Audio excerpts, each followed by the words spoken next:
নমস্কার। খুশির খবর হতে পারে যারা অঙ্গনওয়াড়ি কর্মী সহায়ক পদে কাজ করে থাকেন। এবার অঙ্গনওয়াড়ি কর্মীদের সরকারি কর্মী হিসেবে মর্যাদা দেওয়া হবে। হ্যাঁ, ঠিকই শুনছেন।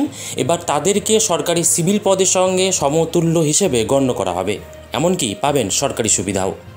একটি প্রতিবেদনে বলা হয়েছে, গুজরাট হাইকোর্টের সাম্প্রতিক রায়ে দেশের লক্ষ লক্ষ অঙ্গনওয়াড়ি কর্মী এবং সহায়িকাদের জন্য এক যুগান্তকারী পরিবর্তন আসতে চলেছে।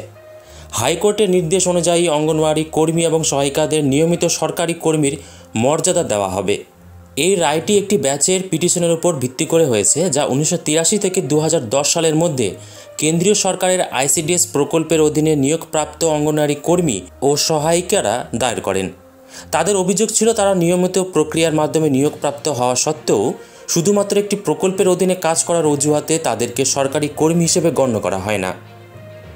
দৈনিক 6 ঘন্টা কাজ করার পরেও তারা সরকারি কর্মীর অন্যান্য সুবিধা ছাড়াই মাত্র 5,000 থেকে 10,000 টাকা সম্মানী পান।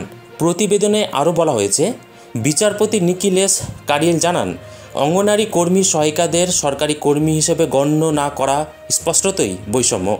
গুজরাট হাইকোর্ট নির্দেশ দিয়েছে যে রাজ্য এবং কেন্দ্র সরকার মিলে একটি নীতি তৈরি করবে, যেখানে অঙ্গনওয়াড়ি কর্মী সহায়িকাদের নিয়মিত সরকারি কর্মীর মর্যাদা দেওয়া হবে। 6 মাসের মধ্যে এই নীতিটি প্রণয়ন করতে বলা হয়েছে।